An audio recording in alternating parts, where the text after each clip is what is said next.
para que os irmãos possam consultar. É de suma importância a gente conhecer o livro de Gênesis. O livro de Gênesis é o livro mais odiado da Bíblia, porque nós estamos vivendo numa sociedade caída, que acredita mais na evolução do que na criação. Então nós iremos ler a palavra de Deus que tanto fala ao nosso coração. Que Deus esteja abençoando os irmãos aqui no templo e você que está em casa acompanhando a transmissão. Que Deus te abençoe. E vamos abrir a palavra do Senhor em Gênesis capítulo 4, e nós estaremos falando sobre a família da rebeldia e a família da fé. Vamos ler essa passagem em Gênesis 4, 17 até o capítulo 5, verso 32. É uma passagem que vai falar um pouco da vida de Caim ainda. Semana passada nós falamos do homicídio de Caim contra o seu irmão Abel, falamos no domingo. E agora, nesta quinta-feira, estamos estudando aqui Gênesis 4, verso 17 até o versículo 32 do capítulo 5. Diz assim a palavra do Senhor: E coabitou Caim com a sua mulher, ela concebeu e deu à luz a Enoque. Caim edificou uma cidade e lhe chamou Enoque, o nome de seu filho. A Enoque nasceu-lhe Irade, Irade gerou a Meusael, Meusael a Metusael, e Metusael a Lameque. Lameque tomou para si duas esposas, o nome de uma era Ada, a outra se chamava Zilá. Ada deu à luz a Jabal, este foi o pai dos que habitam em tendas e possuem gado. O nome de seu irmão era Jubal, este foi o pai de todos os que tocam harpa e flauta. Zilá, por sua vez, deu à luz a Tubal-Caim, artífice de todo o instrumento cortante de bronze e de ferro. A irmã de Tubal-Caim foi Naamá, e disse Lameque às suas esposas, Ada e Zilá: Ouvi-me, vós mulheres de Lameque, escutai o que passo a dizer-vos. Matei um homem porque me feriu, e um rapaz porque me pisou. 7 vezes se tomará vingança de Caim, e de Lameque, porém, 70 vezes 7. Tornou Adão a coabitar com a sua mulher, e ela deu à luz um filho, a quem pôs o nome de Sete, porque disse ela: Deus me concedeu outro descendente em lugar de Abel, que Caim matou. A Sete nasceu-lhe também um filho, ao qual pôs o nome de Enos. Daí se começou a invocar o nome do Senhor. Este é o livro da genealogia de Adão. No dia em que Deus criou o homem, à semelhança de Deus o fez, homem e mulher os criou e os abençoou, e lhes chamou pelo nome de Adão. No dia em que foram criados, viveu Adão 130 anos e gerou um filho à sua semelhança, conforme a sua imagem, e lhe chamou Sete. Depois que gerou a Sete, viveu Adão 800 anos e teve filhos e filhas. Os dias todos da vida de Adão foram 930 anos e morreu. Sete viveu 105 anos e gerou a Enos. Depois que gerou a Enos, viveu 807 anos e teve filhos e filhas. Todos os dias de Sete foram 912 anos e morreu. Enos viveu 90 anos e gerou a Cainã. Depois que gerou a Cainã, viveu Enos 815 anos e teve filhos e filhas. Todos os dias de Enos foram 905 anos e morreu. Cainã viveu 70 anos e gerou a Malael. Depois que gerou a Malael, viveu Cainã 840 anos e teve filhos e filhas. Todos os dias de Cainã foram 910 anos e morreu. Malael viveu 65 anos e gerou a Jered. Depois que gerou a Jered, viveu Malael 830 anos e teve filhos e filhas. Todos os dias de Malael foram 895 anos e morreu. Jered viveu 162 anos e gerou a Enoque. Depois que gerou a Enoque, viveu Jered 800 anos e teve filhos e filhas. Todos os dias de Jered foram 962 anos e morreu. Enoque viveu 65 anos e gerou a Metusalém. Andou Enoque com Deus, e depois que gerou a Metusalém, viveu 300 anos e teve filhos e filhas. Todos os dias de Enoque foram 365 anos. Andou Enoque com Deus, e já não era, porque Deus o tomou para si. Metusalém viveu 187 anos e gerou a Lameque. Depois que gerou a Lameque, viveu Metusalém 782 anos e teve filhos e filhas. Todos os dias de Metusalém foram 969 anos e morreu. Lameque viveu 182 anos e gerou um filho. Pôs-lhe o nome de Noé, dizendo: este nos consolará dos nossos trabalhos e das fadigas de nossas mãos, nessa terra que o Senhor abençoou, amaldiçoou. Depois que gerou a Noé, viveu Lameque 595 anos e teve filhos e filhas. Todos os dias de Lameque foram 777 anos e morreu. Era Noé da idade de 500 anos e gerou a Sem, Cão e Jafé.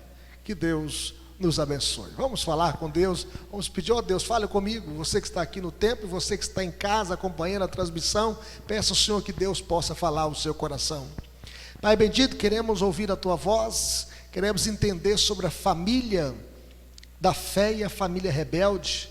Ó Deus, a descendência da serpente e a descendência da mulher.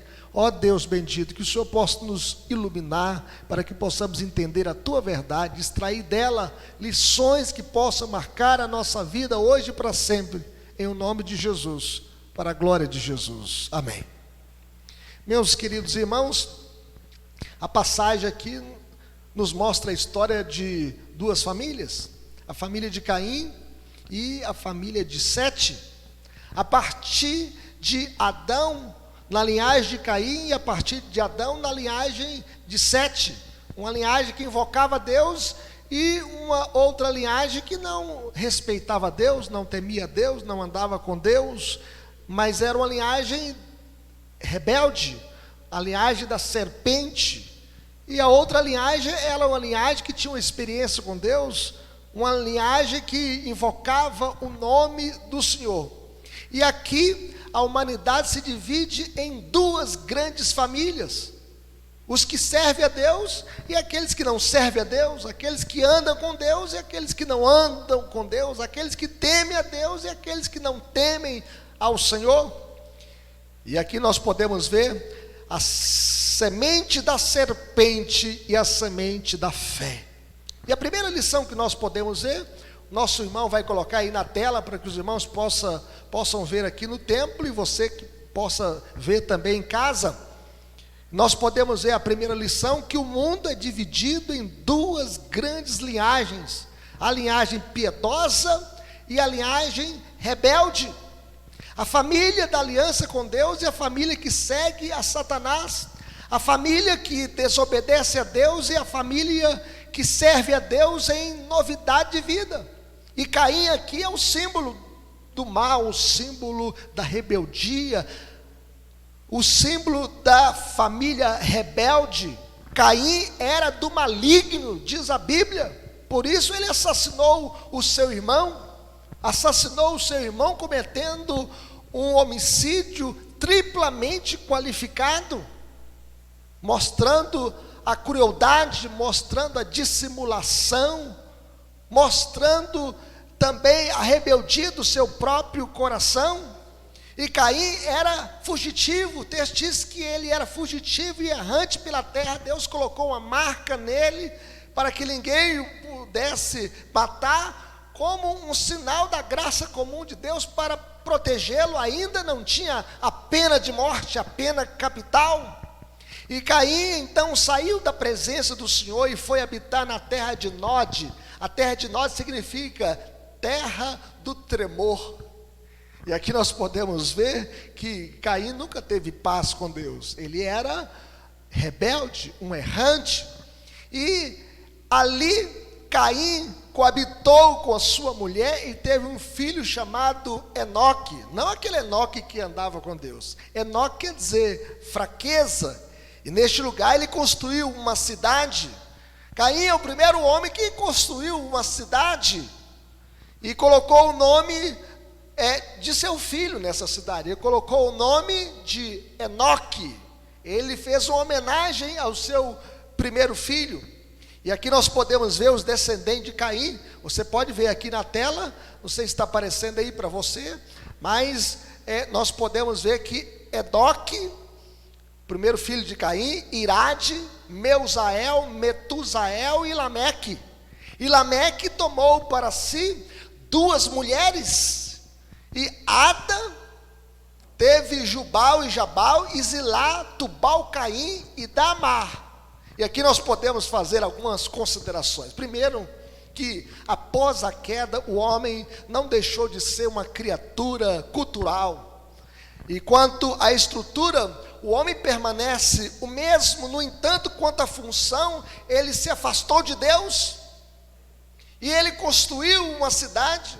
O pecado afastou o homem do seu verdadeiro objetivo na vida.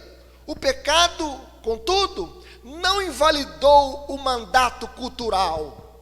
E aqui nós podemos ver que nem liberou o homem de desempenhar a sua tarefa cultural. O homem é responsável por cuidar da criação, para construir cidades, fazer projetos, desenvolver a ciência, criar também a vacinação para combater a Covid-19, criar os remédios para que possam aliviar os homens das suas dores, das suas enfermidades, fazer cirurgia para reparar algum mal no organismo humano e reparar esse dano. Então o homem é o que constrói carros, aviões, que constrói casas. O homem, ele é um ser cultural, e cultura quer dizer que tudo aquilo que o homem coloca a mão para empreender.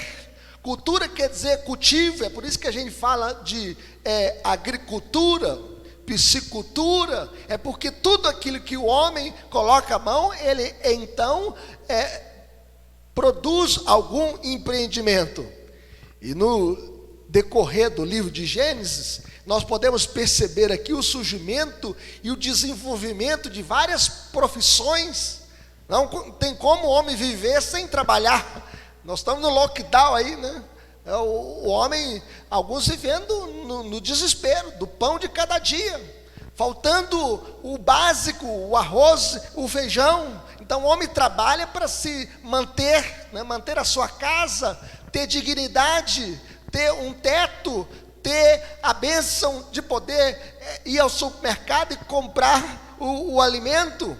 Mas nós estamos num momento sombrio na história da humanidade, onde teve esse lockdown em muitas cidades do Brasil e em muitos estados da nossa federação.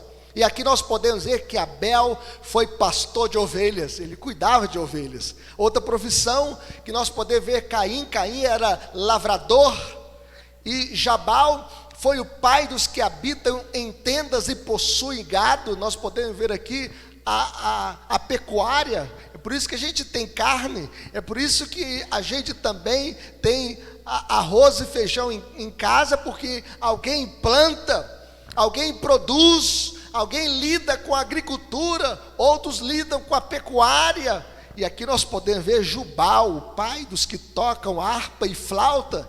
E aqui o Marcelo dedilhou o violão, e tem gente que então que faz o violão, né? Outros executam a música, o canto, o louvor, né? E aqui nós podemos ver que Tubal-Caim foi artífice de todo instrumento cortante de bronze e de ferro.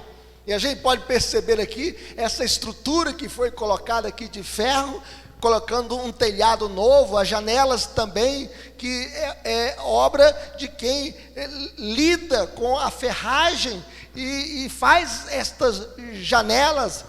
E nós podemos ver então um desenvolvimento, né, na cultura. E esses desenvolvimentos em si não são maus, eles são bons. No entanto, o uso dos mesmos voltados para a glória humana o são.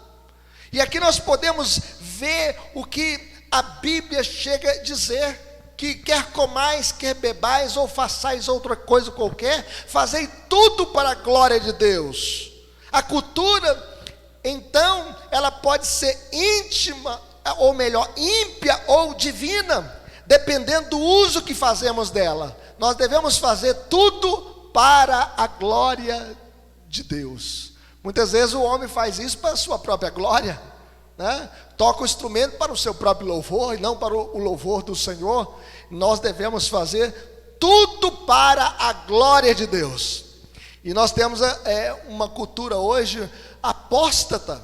Nós vimos algum tempo atrás a exposição aí no Quir Museu Santander, em Porto Alegre, a arte mostrada ali, a zoofilia, o homossexualismo, a ideologia de gênero, bem como aquela mãe que permitiu que a sua filha fosse participar no Museu de Arte Moderna em São Paulo e tocar no corpo de um homem nu. Isso é uma cultura apóstata. Ali não é arte, mas é artimanha, levando e despertando a sexualidade precocemente das crianças, erotizando as nossas crianças. E aí nós podemos ver que muitas músicas do funk ostentação, levando a violência, ou também cantando músicas pornográficas.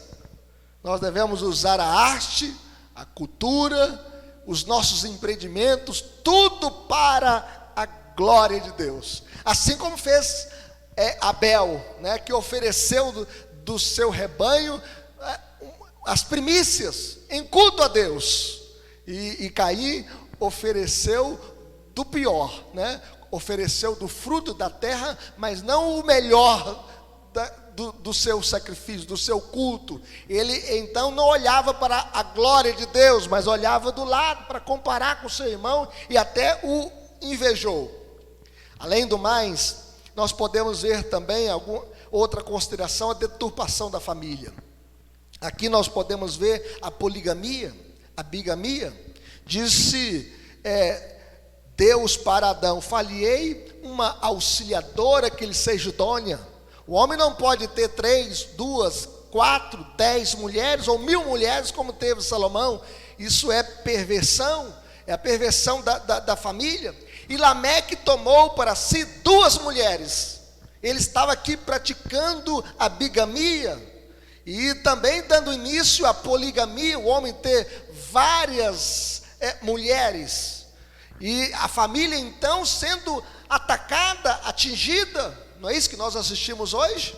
Pelas mídias sociais, quantas pessoas querem destruir a família, colocando uma família alternativa no lugar da família, do projeto original de Deus. Deus não criou para Adão Ivo, Deus criou Eva e ponto final. Deus não criou 10 mulheres para Adão, deu Eva uma esposa. E nós devemos amar a família, e o que Deus ajuntou não separe o homem. Nós podemos ver na pandemia quantos divórcios, quantas separações, quantas brigas e quantos feminicídios. Isto é a deturpação da família, a destruição da família. E nós devemos amar a família, investir na família e orar pela família. Mas nós podemos ver também que a corrupção aumentava mais e mais.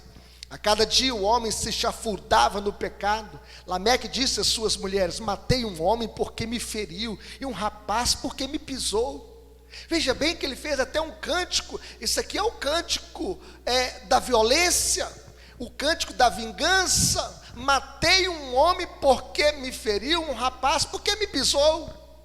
Mas Adão, quando cantou para Eva, no dia do seu casamento, ele diz: este é afinal osso dos meus ossos, carne da minha carne, chamar-se a varoa, porque do varão foi tomada. Ele fez um poema em forma de cântico, ele cantou, ele celebrou o casamento, ele celebrou a união familiar. Mas aqui, Lameque, ele cantou o cântico da vingança.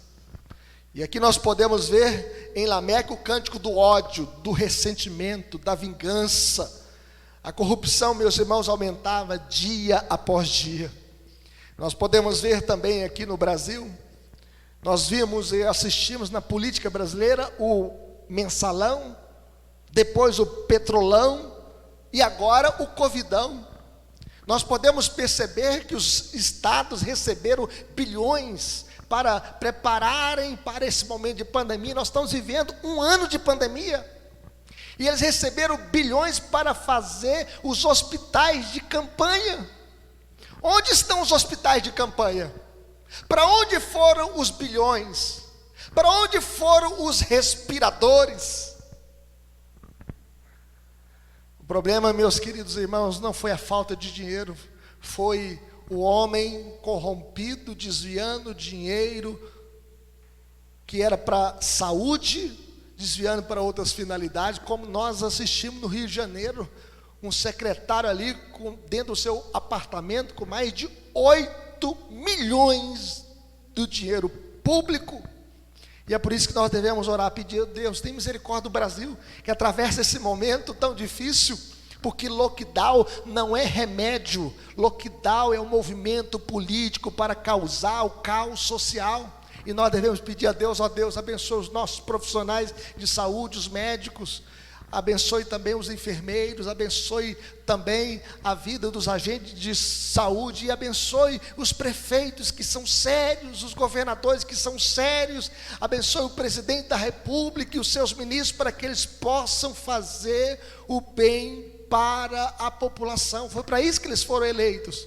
E como igreja de Deus, nós devemos orar, como povo de Deus, nós devemos interceder para que possamos viver em paz e tranquilidade, que possamos lutar por isso. E aqui nós podemos ver, meus queridos irmãos, que no entanto, Deus sempre levanta homens que nos dão o verdadeiro sentido da vida. E isso pode ser visto na vida de Enos, Enoque e Noé, a linhagem santa, piedosa e comprometida com Deus. Deus está levantando nessa geração e quer despertar nessa geração homens e mulheres temente a Deus, para construir um mundo melhor, uma família melhor. E aqui nós podemos perceber: Sete teve um filho chamado Enos, daí se começou a invocar o nome do Senhor. Então vamos ler o que está aí, né? Vocês estão vendo aí a descendência de Adão, Sete e Enos. O verso 26 mostra aí para nós: teve um filho chamado Enos, daí se começou a invocar o nome do Senhor. Então com Enos nós podemos ver, né, o início da invocação, da busca do nome do Senhor. E isso significa um novo tempo, um novo início, uma nova geração, um novo mundo. E nós devemos clamar ao Senhor para que Deus possa sarar nossa terra, como Enos fez, que marcou um novo tempo. Nós podemos ver então a linhagem santa, a linhagem comprometida com Deus, a linhagem que derramava a sua alma perante o Senhor, a linhagem que servia a Deus, a linhagem piedosa, a linhagem que foi resgatada pela graça de Deus. E Enos faz então uma distinção entre aqueles que servem a Deus e aqueles que não servem a Deus. Ele invocou o nome do Senhor. E invocar significa buscar a proteção divina, orar, louvar a Deus. E nós devemos clamar ao Senhor. Eu vi algumas pessoas em frente a alguns hospitais cantando para levar esperança para aqueles que estão acompanhando os seus entes queridos que estão hospitalizados, e orando. Nós devemos orar pelas nossas autoridades, porque eles estão perdidos, desorientados, e é o tempo da gente clamar. E foi exatamente isso que Enos começou a fazer. marcando um novo tempo, um tempo de oração, invocando o nome do Senhor, e que possamos marcar esse novo tempo, esse tempo de invocarmos o nome do Senhor. Como o Senhor disse: se o meu povo que se chama pelo meu nome se humilhar, orar e me buscar, e se converter dos seus maus caminhos, então eu ouvirei dos céus, perdoarei os seus pecados e sararei a sua terra. O conselho da nossa igreja, os pastores e os presbíteros, nós convocamos a igreja presbiteriana de Lindéia para orar, e queremos convocar também você que está nos ouvindo para orar e para interceder, para clamarmos ao Senhor, para que a vacinação possa chegar em todo o país, e que Deus esteja orientando os nossos governantes e aqueles que querem tirar proveito do vírus em causa própria, porque para muitos, quanto pior melhor. Nós devemos clamar a Deus para que esses intentos não possam prosperar. A igreja de Cristo na terra deve ser uma igreja perseverante em oração. Vivemos tempos difíceis, tempos que as pessoas estão perdendo seus entes queridos por causa do vírus da Covid. É um vírus letal, é uma realidade a pandemia, mas a igreja precisa perseverar na oração. A igreja também só pode marcar a sua geração por meio da oração, não tem outro caminho. Nós devemos marcar a nossa geração através da oração, pedindo a Deus sabedoria, pedindo a Deus a estratégia certa, pedindo a Deus orientação, pedindo a Deus para que possa abençoar a ciência brasileira e mundial para combater esta praga em todo o mundo. E nós podemos ver aqui que o Senhor disse a Jeremias: buscar-me-eis e me achareis, quando me buscardes de todo o vosso coração. É tempo da gente buscar a Deus de todo o nosso coração. Existem muitas pessoas brincando com Deus, brincando de ser crente. Uma coisa boa nessa pandemia, meus irmãos, é que prova se nós estamos na fé ou não, se nós acreditamos em Deus ou não.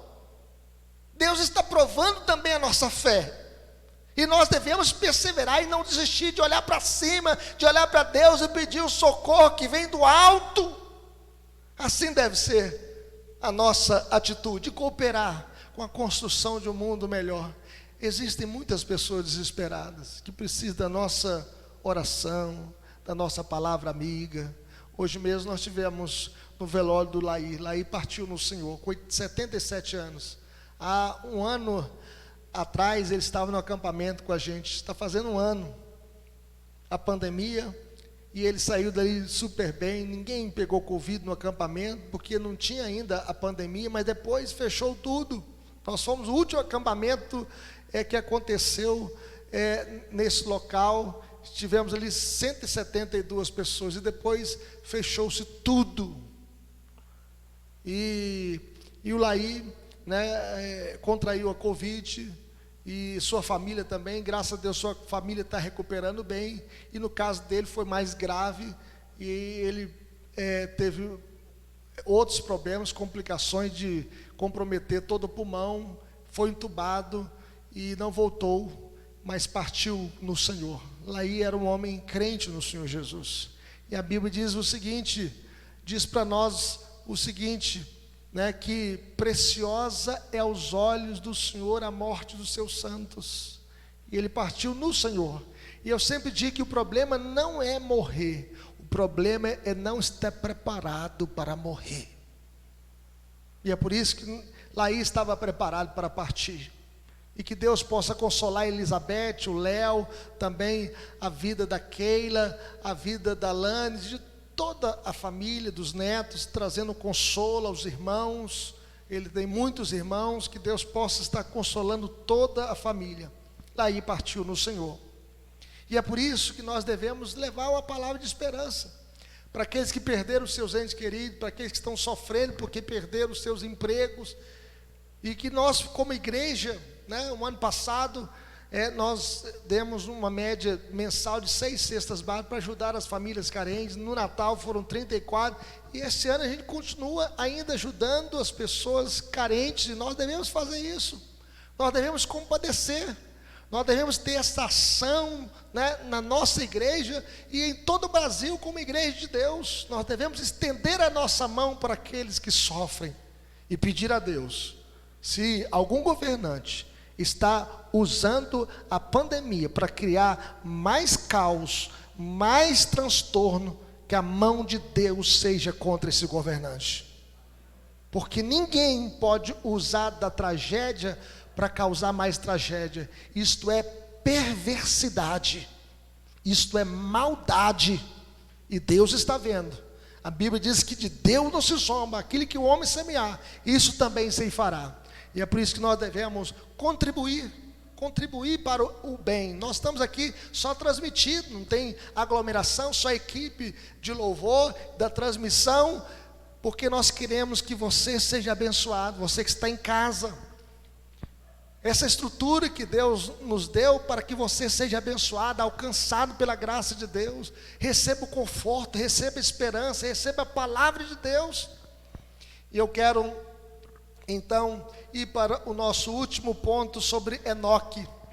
Enoque gera esperança de vida em meio ao reinado de morte. Aqui nós podemos perceber que os homens, no início da criação, depois da queda, viviam muitos anos. Deus não criou o homem para morrer, mas o pecado entrou no mundo. E a Bíblia diz que por um só homem entrou o pecado no mundo, e a morte passou a todos os homens, porque todos pecaram. Um dia todos nós iremos morrer. Se não for de Covid, vai ser de infarto, vai ser de problema renal, de insuficiência respiratória, todos. Porque todos pecaram e carecem da glória de Deus. A Bíblia diz que o salário do pecado é a morte, mas o dom gratuito de Deus é a vida eterna em Cristo Jesus, o nosso Senhor. Adão viveu 930 anos e morreu. Muito tempo, hein? Sete viveu 912 e morreu. Enos morreu com 905 anos e morreu. Viveu, 905 anos e morreu. Cainã viveu 910 anos e morreu. Malael viveu 895 anos e morreu. Jered viveu 962 anos e morreu. Enoque viveu 365 anos e não morreu. Enoque andou com Deus e Deus o tomou para si. E aqui nós podemos perceber que Enoque gera esperança de vida ao meio a um reinado de morte. Apesar dos homens viverem quase 1000 anos, a morte continua rondando. A morte, meus irmãos, alguém chega a dizer, que a morte é a única certeza que a gente tem na vida. Que um dia já vai morrer. Você que está me ouvindo aí, um dia você vai morrer. Às vezes você está correndo da Covid, mas um dia a morte vai chegar na sua casa. Sabe por quê? Porque o salário do pecado é a morte. Viveu fulano tantos anos, gerou um filho, viveu tantos anos, teve filhos e filhas, ao todo viveu tantos anos e morreu.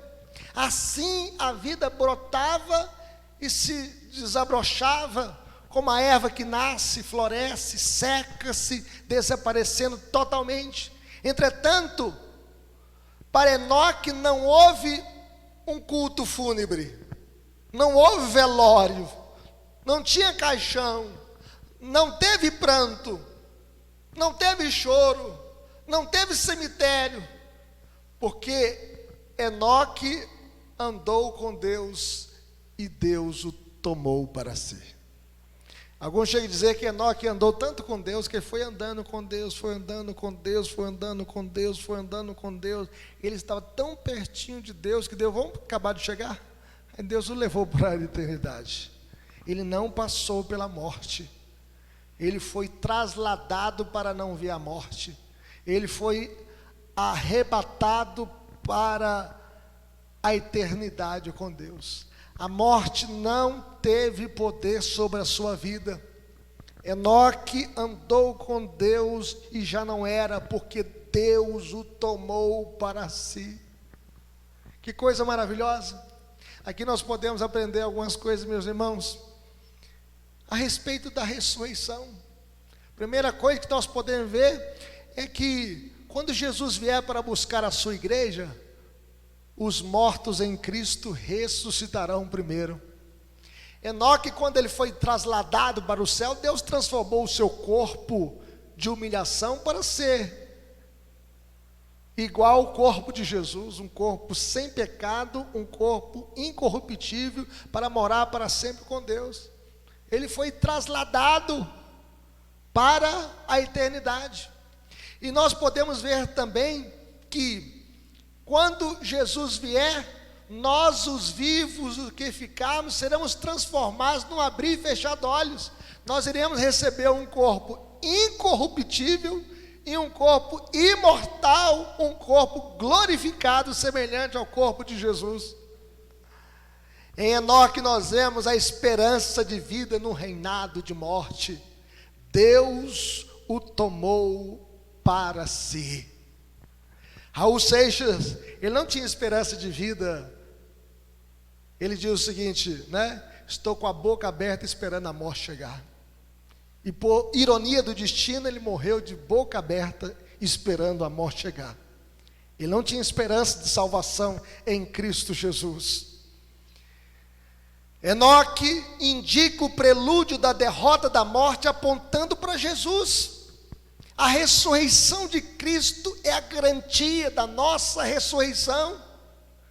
Cristo morreu também, morreu por causa dos nossos pecados, morreu como o Cordeiro de Deus que tira o pecado do mundo, mas Cristo ressuscitou dentre os mortos no terceiro dia, e foi assunto aos céus, e está à direita de Deus Pai, intercedendo por nós, e como Deus, Ele está presente aqui neste culto, presente na sua casa e presente em todo lugar, porque Ele diz, eis que estou convosco todos os dias até a consumação dos séculos, e como homem Ele está à direita de Deus Pai, intercedendo por nós. A morte para o cristão não tem a última palavra, a morte não tem poder absoluto e definitivo sobre aquele que crê em Jesus. Por isso Jesus diz, eu sou a ressurreição e a vida, e quem crê em mim, ainda que morra, viverá. Paulo proclamou o hino da vitória, quando ele cantou, citando isso em 1 Coríntios 15, 54 e 57, tragada foi a morte pela vitória. Onde está, ó morte, a tua vitória? Onde está, ó morte, o teu aguilhão? O aguilhão da morte é o pecado, e a força do pecado é a lei. Graças a Deus que nos dá a vitória por intermédio de nosso Senhor e Salvador Jesus. Se a nossa esperança em Cristo, meus irmãos, se limita apenas a esta vida, nós somos os mais infelizes de todos os homens. Nós temos esperança além do cemitério, nós temos esperança além desta vida, e um dia Cristo colocará um ponto final em toda a nossa dor, e a morte já não existirá, já não haverá dor, nem pranto, nem doença, nem Covid, nem terremoto, nem tsunami, porque as primeiras coisas passaram. Diante de tudo que ouvimos, devemos carregar algumas lições para o resto da nossa vida. Nós devemos fazer algumas aplicações dessa passagem para a nossa vida.